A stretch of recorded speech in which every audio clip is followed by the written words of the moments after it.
Friends എല്ലാവർക്കും good morning. അപ്പോൾ എല്ലാവർക്കും എന്തൊരു അടിപൊളി വിശേഷത്തിലേക്ക് തന്നെ സ്വാഗതം. അങ്ങനെ നമ്മുടെ ശരത്തിനെയാണ് കാണിക്കുന്നത്. ശരത്താണെങ്കിൽ ചോദിക്കുക, ഇതിൽ എൻ്റെ രോഹിത് ആണെങ്കിൽ ചോദിക്കുക, ഇതിൽ എൻ്റെ ഡ്രസ്സ് ഉണ്ടോ? ആ ഉണ്ടല്ലോ, എവിടെ ഒന്ന് നോക്കട്ടെ, എന്നാൽ നോക്കിക്കോ എന്നും പറഞ്ഞുകൊണ്ട് അലീന കയ്യിലേക്ക് കൊടുക്കുക. അപ്പോൾ രോഹിത് ഡ്രസ്സൊക്കെ ചെക്ക് ചെയ്യുന്ന പോലെ അലീനയെ തന്നെ തുറച്ച് നോക്കുക. എന്താ ഇതിലില്ലേ? ഉണ്ടായിരുന്നല്ലോ. ആ ഉണ്ട്.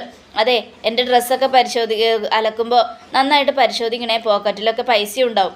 ആ ശരി, എന്തെങ്കിലും ഉണ്ടെങ്കിൽ ഞാൻ എടുത്ത് തന്നേക്കാം എന്നും പറഞ്ഞുകൊണ്ട് അലീന അത് മേടിച്ചുകൊണ്ട് പോവുക. ഈ സമയം രോഹിത് ആകെ പേടിച്ചു പോയി.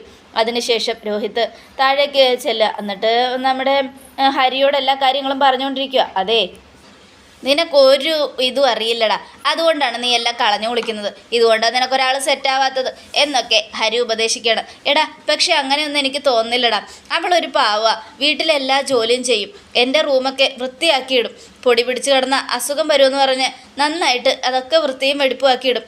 അതൊക്കെ കാണുമ്പോൾ പാവം തോന്നുക. അങ്ങനെയൊന്നും നമ്മൾ ചിന്തിക്കുക പോലും ചെയ്യരുത്. എടാ പൊട്ട, അതൊക്കെ അവളുടെ അടവാണ്, നിന്നോടുള്ള ഇഷ്ടം തോന്നി തുടങ്ങി എന്നുള്ളത് കൊണ്ടാണ് അങ്ങനെയൊക്കെ അവൾ ചെയ്യുന്നത്. ഏയ്, എനിക്കങ്ങനെയൊന്നും തോന്നിയില്ല. സത്യം പറഞ്ഞ ഓരോ കാര്യങ്ങൾ പറയുമ്പോൾ കയ്യും കാലും വിറയ്ക്കുക. അതൊക്കെ കേട്ടതും നീ അങ്ങനെ മണ്ടനായിട്ട് നിൽക്കുന്നതുകൊണ്ടാണ് നിനക്കൊന്നും മനസ്സിലാവാത്തത്. പക്ഷെ നീ ഒന്നും ഓർത്തോ, എല്ലാം കൊണ്ടും നീ ഭാഗ്യമുള്ളവനാ. അവൾ നിൻ്റെ വീട്ടിലല്ലേ ജീവിക്കുന്നത്, അപ്പം പിന്നെ അവിടെ നിനക്ക് ഈസിയാണ് കാര്യങ്ങളെല്ലാം. ഇല്ലടാ, എനിക്ക് തോന്നുന്നില്ല എന്നൊക്കെ പറഞ്ഞുകൊണ്ട് രോഹിത് ഇങ്ങനെ ഇരിക്കുക. ഈ സമയം പിന്നീട് കാണിക്കുന്നത് കൃഷ്ണയാണ്. കൃഷ്ണ വന്ന്, മോളെ നീ യൂണിഫോം മാറുന്നില്ലേ? എനിക്ക് തീരെ വയ്യ, നല്ല ജലദോഷവും തലവേദനയും ചുമയും ഉണ്ട് എന്നും പറയണം. അത് കേട്ടതും നമ്മുടെ അലീന കൃഷ്ണയുടെ നെറ്റിയിൽ കൈവച്ച് നോക്കുക. അപ്പോൾ നല്ല പനിക്കുണ്ട്. ഈശ്വര, നല്ല പനിയുണ്ടല്ലോ മോളെ എന്നും പറയുക. അതാ ചേച്ചി ഞാൻ പറഞ്ഞേ, എനിക്ക് തീരെ വയ്യാന്ന് എന്നും കൃഷ്ണ പറയണം. അത് കേട്ടതും നമ്മുടെ അലീന തൊട്ട് നോക്കിക്കൊണ്ട് നിൽക്കുമ്പോൾ ബബിത വരിക. ബബിത വന്നതും, അതെ കൃഷ്ണജയ്ക്ക് നല്ല പനിയുണ്ട്, അതിന് ഞാനെന്ത് വേണം? ഇവൾക്ക് പനിയുണ്ടെങ്കിൽ അവൾ സഹിക്കട്ടെ. അതെ, ഇതൊക്കെ ഇവളുടെ അടവാ, ഇടയ്ക്കിടയ്ക്ക് ഇങ്ങനെ പനി വരാറുണ്ട് അവൾക്ക്, അത് അവളുടെ അഭിനയമാണ്, അതുകൊണ്ട് ഞാനത് കാര്യമായിട്ടൊന്നും എടുക്കുന്നില്ല എന്നൊക്കെ പറഞ്ഞുകൊണ്ട് നമ്മുടെ ബബിത അങ്ങ് പോവുക. ഈ സമയം അവളങ്ങനെയാ, എനിക്ക് അസുഖം വന്നാലും തിരിഞ്ഞു നോക്കില്ല, സാരമില്ല കേട്ടോ, മോളിവിടെ കിടന്നോ, ഞാനിപ്പോൾ വരാം എന്നും പറഞ്ഞുകൊണ്ട് കൃഷ്ണജിയോട് അവിടെ കിടക്കാൻ പറഞ്ഞിട്ട് അലീന അങ്ങ് പോവുക. അപ്പോൾ പനിച്ച് വിറച്ച് കൃഷ്ണജ സോഫയിൽ ഇങ്ങനെ കിടക്കുക. ഈ സമയമാണെങ്കിൽ അലീന പോയി ഒരു കാപ്പി ഇട്ടുകൊണ്ട് വരിക. കാപ്പി ഇട്ടുകൊണ്ട് വന്നിട്ട് നമ്മുടെ കൃഷ്ണജയോട് പറയാം, മോളെ ഇതൊന്ന് കുടിക്കി. അത് കേട്ടതും ആ കൃഷ്ണജ എഴുന്നേറ്റിരുന്ന് നോക്കിയപ്പോൾ ചൂട് കുടിക്കാനുള്ളതേ ഉള്ളൂ, കുടിച്ചോ എന്നും പറയണം. അപ്പോൾ കൃഷ്ണജ കുടിക്കുകയാണ്. കുടിക്കുന്ന സമയത്ത് അലീന നെറ്റിയിലും മൂക്കിലും തൊണ്ടയിലും ഒക്കെ വിക്സ് തേച്ച് കൊടുക്കുക. അതൊക്കെ കണ്ട് അലീനയുടെ സ്നേഹവും പരിചരണമൊക്കെ കണ്ട് കൃഷ്ണജയ്ക്ക് ഒരുപാട് സന്തോഷമായി. സത്യം പറഞ്ഞാൽ താൻ ആഗ്രഹിച്ചത് ഇതുപോലെ ഒരു ചേച്ചിയാണ്. അതുകൊണ്ട് തന്നെ കൃഷ്ണജ സന്തോഷത്തോടെ അലീന നെറ്റിയിൽ വിക്സ് വെച്ച് കൊടുക്കുമ്പോൾ അതൊക്കെ ഭയങ്കര സന്തോഷത്തോടെ ആസ്വദിച്ച് ഇങ്ങനെ നിൽക്കുക. ഈ സമയം ഇനി മോൾ കാപ്പി കുടിച്ചിട്ട് കിടന്നോട്ടോ, ചേച്ചി ബാക്കിയുള്ള പണി ചെയ്യട്ടെ എന്നും പറഞ്ഞുകൊണ്ട് അടുക്കളയിലേക്ക് പോവുക. ഇതേ സമയം പിന്നീട് കാണിക്കുന്നത് ഹരിയാണ്. ഹരി പാത്തും പതുങ്ങിയും അങ്ങോട്ടേക്ക് വരികയാണ്. അങ്ങോട്ടേക്ക് വന്നതിന് ശേഷം പതുങ്ങി അലീനയുടെ പിന്നാലെ ചെന്നിങ്ങനെ നിൽക്കുക. പെട്ടെന്ന് പാത്രം കഴുകി തിരിഞ്ഞതും അലീന അങ്ങ് പേടിച്ചു പോയി. അലീനയുടെ കയ്യിലിരുന്നുള്ള പാത്രം താഴേക്ക് വീണതും ഹരി, എന്താ പേടിച്ചു പോയോ? എന്താ ഇങ്ങനെ വന്ന് നിൽക്കുന്നത്? ഇത്തിരി മര്യാദയ്ക്കൊക്കെ വന്നൂടെ? പേടിക്കണ്ട, ഞാനല്ലേ വന്നത്. നിങ്ങളാണെങ്കിൽ ഞാനെന്താ മനുഷ്യനല്ലാണ്ടിരിക്കണോ പേടിക്കാതിരിക്കാൻ എന്നൊക്കെ പറയാം. അത് കേട്ടതും, അതെ എന്തിനാ ഇത്ര പേടിയോടെ നിൽക്കുന്നേ? ഇത് ഈ സമ്മാനം നിനക്ക് കൊണ്ടുവന്നതാ, എനിക്കങ്ങ് വേണ്ട. ഇതൊന്ന് നോക്ക്, വേണ്ടെന്ന് പറഞ്ഞില്ലേ? ദേ മര്യാദയ്ക്ക് ഇവിടെ നിന്ന് എടുത്തോണ്ട് പോയിക്കോ. നിനക്കെന്താ ബുദ്ധിയില്ലേ? ഞാൻ മേടിച്ചുകൊണ്ടുവന്നത് സ്വർണ്ണമാണെങ്കിലും വൈരമാണെങ്കിലും എനിക്ക് വേണ്ടെന്ന് പറഞ്ഞില്ലേ? നിങ്ങളോടാ പറഞ്ഞത് പോകാൻ. എടി ഇതൊന്ന് നോക്കടി എന്നും പറഞ്ഞുകൊണ്ട് മോതിരം എടുത്ത് കാണിച്ചു കൊടുക്കുക. നിങ്ങളൊന്നും എന്നെ കാണിക്കണ്ട. അതെ, ഇത് അരപ്പവൻ്റെ സ്വർണ്ണമാണ്. അരപ്പവനാണെങ്കിലും 10 പവനാണെങ്കിലും എനിക്ക് വേണ്ടാന്ന് പറഞ്ഞാൽ വേണ്ട. മര്യാദയ്ക്ക് ഇതും കൊണ്ട് എൻ്റെ മുന്നിൽ നിന്ന് പോയിക്കോ എന്നും അലീന. അത് കേട്ടതും, നിനക്കൊക്കെ ബുദ്ധിയില്ല. അതെ, എനിക്ക് ആവശ്യത്തിന് ബുദ്ധിയും വിവരമൊക്കെ ഉണ്ട്, അതില്ലാത്തത് നിങ്ങൾക്കാ.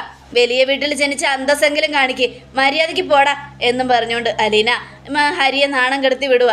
ഈ സമയം ഹരിയാകെ നാണം കെട്ട് ദേഷ്യം കയറി നേരെ പോകുന്നത് നമ്മുടെ കൃഷ്ണയുടെ റൂമിലേക്കാണ്. അപ്പോൾ കൃഷ്ണ അവിടെ ഇരുന്ന് പഠിക്കുമായിരുന്നു. ഹായ് കൃഷ്ണ, പഠിക്കുവാണോ?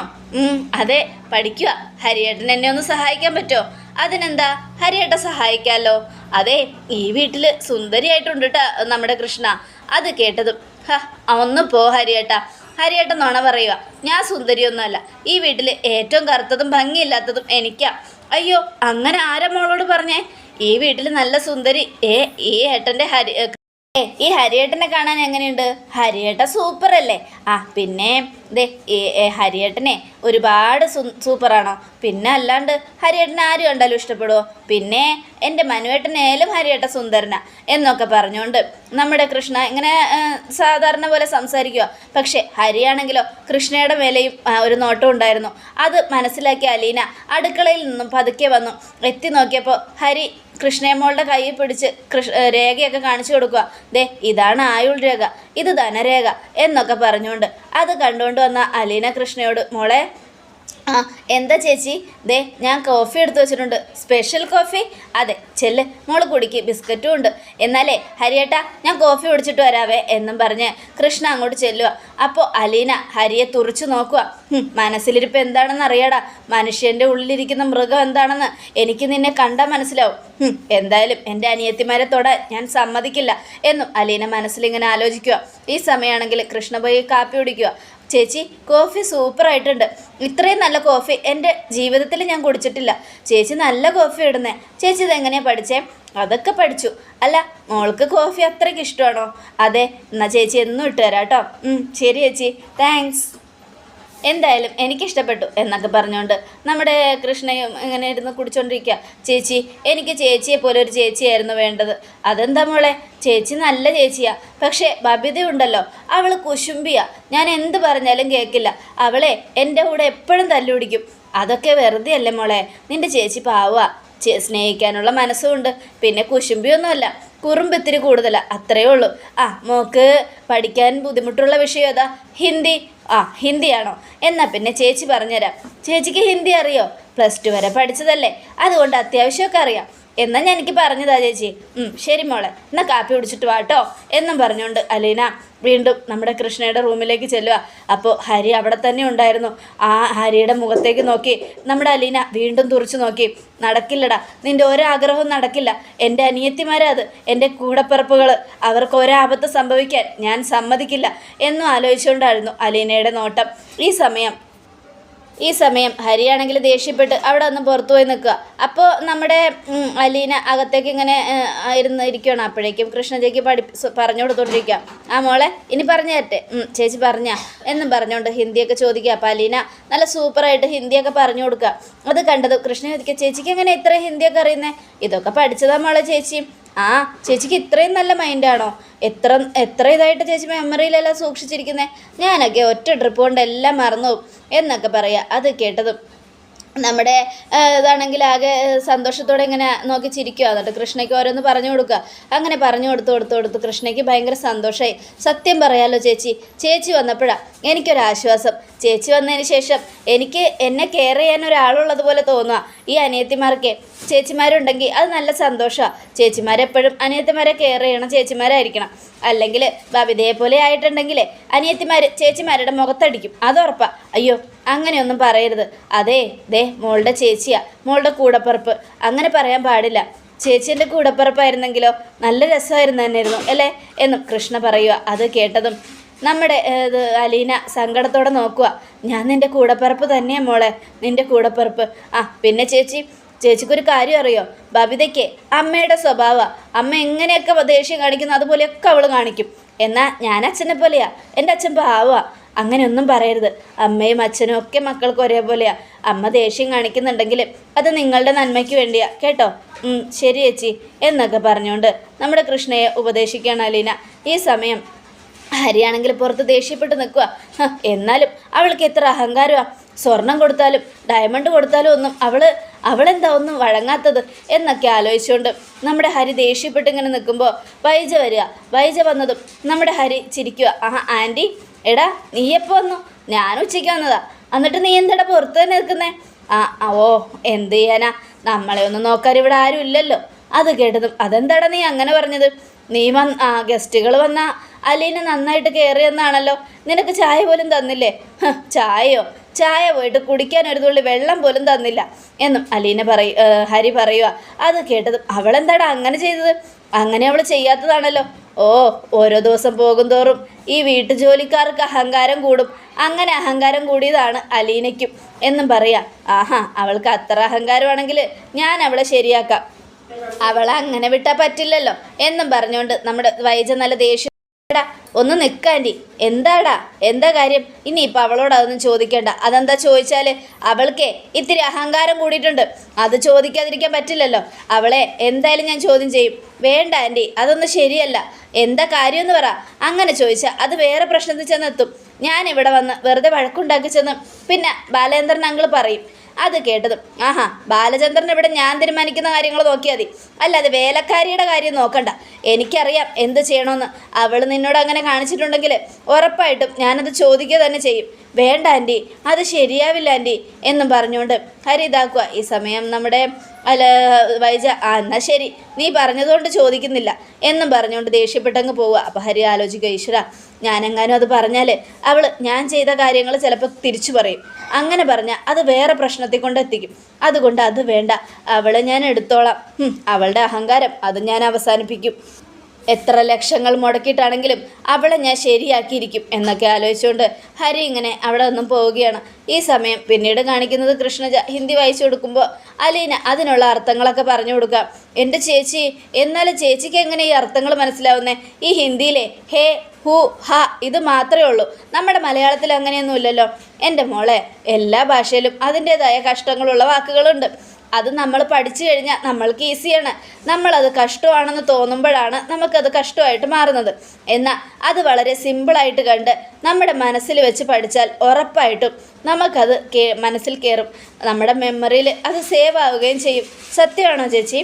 സത്യം മോളെ, ചേച്ചി അങ്ങനെയാണ് പഠിച്ചത്. അതുകൊണ്ടാണ് ചേച്ചി നല്ല മാർക്കോടുകൂടെ പാസ്സായതും. എന്നാൽ ഞാനും അങ്ങനെ തന്നെ പഠിക്കും. ഇനി ഹിന്ദി ഒരു കഷ്ടമായിട്ട് എനിക്ക് തോന്നില്ല. അങ്ങനെ മോൾക്ക് തോന്നുവാണെങ്കിൽ മോൾ ചേച്ചിയോട് ചോദിച്ചാൽ മതി, ചേച്ചിയെല്ലാം പറഞ്ഞുതരാം കേട്ടോ എന്നൊക്കെ പറഞ്ഞുകൊണ്ട് അലീന സ്നേഹത്തോടെ കൃഷ്ണയെ പഠിപ്പിച്ചുകൊണ്ടിരിക്കുക. അപ്പോഴേക്കും വൈജ വരിക. എടീ, എന്താടി ഇവിടെ നടക്കുന്നത് എന്നും അലീനയോടും കൃഷ്ണയോടും ചോദിക്കണം. വൈജ പഠിപ്പിക്കുന്നു. അമ്മേ, ഇതിൻ്റെ അർത്ഥം ഒന്ന് പറഞ്ഞു തന്നെ എന്നും പറഞ്ഞുകൊണ്ട് കൃഷ്ണ ഹിന്ദി വായിക്കുക. ഇതൊന്നും എനിക്കറിയില്ല. നിനക്ക് ഇതൊക്കെ അറിയണമെങ്കിൽ നിൻ്റെ ടീച്ചറോട് ചോദിച്ചൂടെ? ടീച്ചർ ഹോംവർക്ക് പറഞ്ഞു തരുമോ? നമ്മളോട് പഠിക്കാൻ പറഞ്ഞിട്ട് ഒരു ഹോംവർക്കായിട്ട് തരും. അതെ, ഹോംവർക്ക് തന്നു കഴിഞ്ഞപ്പോൾ എനിക്ക് ഹിന്ദിയെക്കുറിച്ച് ഒന്നും അറിയില്ലല്ലോ. ഹിന്ദിയുടെ ABCD പോലും അറിയാത്ത എനിക്ക് എന്ത് പഠിക്കാൻ പറ്റുമേ? ഹോംവർക്കായിട്ട് ഒന്നും അറിയാത്തതുകൊണ്ടാണ് മിണ്ടാതിരുന്നത്. അതിന് നീ ഇവളോടാണോ ചോദിക്കുന്നത്? അമ്മ വിചാരിക്കുന്ന പോലെയല്ല, ചേച്ചിക്ക് നല്ല ഹിന്ദി അറിയാം. എന്താണ് വിളിച്ചേ? ചേച്ചിന്നോ? പിന്നെ വയസ്സിന് മൂത്തവരെ ചേച്ചി എന്നല്ലാതെ പേരാണോ വിളിക്കുന്നത് എന്നും കൃഷ്ണ ചോദിക്കുക. ദേ, ഒരു കാര്യം ഞാൻ പറഞ്ഞേക്കാം, നിനക്ക് പഠിക്കണമെങ്കിൽ വേറെ എവിടെയെങ്കിലും പോയിരുന്ന് പഠിച്ചോ. ഇവളോട് ചോദിക്കണ്ട. ഇവിടെ നിൻ്റെ ജോലി എന്താടി? അമ്മയെ നോക്കലും വീട്ടുജോലി ചെയ്യലും ഒക്കെ അല്ലേ. അതിനിടയിൽ നിന്നോട് ആരാ പറഞ്ഞ കൊച്ചിനെ പഠിപ്പിക്കാൻ? അത് കേട്ടതും ഞാനാ അമ്മ പറഞ്ഞത് ചേച്ചിയോടൊന്ന് പറഞ്ഞു തരാൻ. അത് ഇത്ര വലിയ തെറ്റാണോ? അമ്മയ്ക്ക് എന്താ പ്രശ്നം? അമ്മയ്ക്ക് എന്നെ നോക്കാൻ സമയമില്ലല്ലോ. അപ്പോൾ ചേച്ചി പറഞ്ഞു തരുന്നതുകൊണ്ട് കുഴപ്പമൊന്നുമില്ല. ആരാടി നിൻ്റെ ചേച്ചി? വെറും വീട്ടുജോലിക്കാരെ ഇവളെ ചേച്ചി എന്ന് പറഞ്ഞ് തലയിലെടുത്ത് നീ വയ്ക്കരുത്. എൻ്റെ സ്വഭാവം മാറും. അമ്മേ, ഒരു കാര്യം ഞാൻ പറയാം. ചേച്ചി എനിക്ക് എല്ലാം നന്നായിട്ട് തന്നെ പറഞ്ഞു തന്നത്. ചേച്ചിക്ക് നന്നായിട്ട് ഹിന്ദി അറിയാം. ഞാനേ ട്യൂഷൻ സെൻറ്ററിലൊന്നും പോകേണ്ട ആവശ്യമില്ല. ഇവിടെ തന്നെ ചേച്ചി എനിക്ക് നന്നായിട്ട് പറഞ്ഞു തരുന്നുണ്ട് എല്ലാ കാര്യങ്ങളും. പിന്നെ എന്തിനാ വെറുതെ ഫീസ് കൊടുത്ത് ട്യൂഷൻ സെൻറ്ററിൽ പോണേ? നിനക്ക് കൊടുക്കാനുള്ള ഫീസിന് പഞ്ചമൊന്നും എനിക്കില്ല. അതുകൊണ്ട് യോഗ്യത ഉള്ളവരുടെ അടുത്ത് പോയി പഠിക്കുക, അതായിരിക്കും നല്ലത്. അല്ലാതെ ഇവളുടെ അടുത്തിരുന്ന് പഠിച്ചാലേ ഉള്ള വിവരവും ഇല്ലാതാകും. നീയും ഇവളെപ്പോലെ വീട്ടുജോലിക്കാരിയായി മാറും. മനസ്സിലായോ എന്നും പറയുക. അന്ന് പറഞ്ഞിട്ട് വൈജ പോകുമ്പോൾ നമ്മുടെ കൃഷ്ണ, ഈ അമ്മയ്ക്ക് ഇത് എന്തിൻ്റെ കേടാ? കുശുമ്പാണോ അല്ലെങ്കിൽ അസൂയാണോ? അതും അല്ലെങ്കിൽ അമ്മ വേർതിരിച്ച് ഓരോന്ന് കുത്തിത്തിരിപ്പുണ്ടാക്കുവാണോ? അത് കേട്ടതും എന്താ നീ പറഞ്ഞത്? നിനക്ക് ഇങ്ങനെയൊക്കെ സംസാരിക്കാൻ ഇവളാണോ പറഞ്ഞു തരുന്നത്? ഓ, ഇനി അതിനും ചേച്ചിയുടെ മെക്കിട്ട് കയറും. എനിക്കിവിടെ എന്തെങ്കിലും ഒന്നുണ്ടെങ്കിൽ ചേച്ചിയാണ് എല്ലാം ചെയ്തു തരുന്നത്, അല്ലാതെ വേറെ ആരുമില്ല. ഓ, ഒരു വേലക്കാരിക്ക് വേണ്ടി നീ എൻ്റെ മെക്കിട്ട് കയറുവാണോ? അമ്മയ്ക്ക് ഞങ്ങളെ നോക്കാനുള്ള സമയം ഉണ്ടായിട്ടുണ്ടോ? ഇല്ലല്ലോ. അപ്പം പിന്നെ ഞങ്ങളെന്തിനാ അമ്മ പറയുന്നത് കേൾക്കുന്നേ? അങ്ങനെ ആയോ? അപ്പം അലീന മോളെ, അങ്ങനെയൊന്നും പറയരുത്. ഇത് നിൻ്റെ അമ്മയാ. ഓ, ഇനി നീ ഉപദേശിച്ചിട്ട് കൊടുത്തിട്ട് വേണം എൻ്റെ മോളെ എന്നെ മനസ്സിലാക്കാൻ. ഒരു കാര്യം ഞാൻ പറഞ്ഞേക്കാം, നിനക്ക് പഠിക്കണോ? നിന്നെ എത്ര വില കൊടുത്ത് ഞാൻ ട്യൂഷൻ സെൻറ്ററിൽ ചേർക്കാം. യോഗ്യതയുള്ളവരുടെ അടുത്തേക്ക് പോയിക്കോ, എനിക്ക് കുഴപ്പമൊന്നുമില്ല. നിനക്ക് എവിടെ വേണമെങ്കിലും പോയി പഠിക്കാം. ട്യൂഷൻ പഠിച്ച് ഹിന്ദി നന്നായിട്ട് മിടുക്കിയായിട്ട് പഠിക്കണം. മനസ്സിലായല്ലോ? അമ്മ, ചേച്ചി മിടുക്കിയ അമ്മേ, ഞാൻ നുണ പറയുന്നതല്ല. ചേച്ചിക്ക് നന്നായിട്ട് പറഞ്ഞു തരാൻ അറിയാം. എന്നാലേ ഒരു കാര്യം ചെയ്, നീ യോഗ്യതയുള്ളവരോട് പോയി ചോദിക്കേ, ഈ അടുക്കള ജോലിക്കാരോടല്ല ചോദിക്കേണ്ടത്, മനസ്സിലായല്ലോ എന്നും അലീനയെ നോക്കി വൈജ പറയുക. അത് കേട്ടതും ആകെ ടെൻഷൻ അടിച്ച് നമ്മുടെ അലീന സങ്കടത്തോടെ വൈജയെ നോക്കുകയാണ്. അതോടുകൂടെ എപ്പിസോഡ് അവസാനിക്കുകയാണ്. നാളത്തെ ഒരു തകർപ്പൻ വിശേഷത്തിനായിട്ട് കാത്തിരിക്കുക. എല്ലാവർക്കും ഒരിക്കൽ കൂടെ നല്ലൊരു ശുഭദിനം തന്നെ ആയിക്കോട്ടെ. Thank you.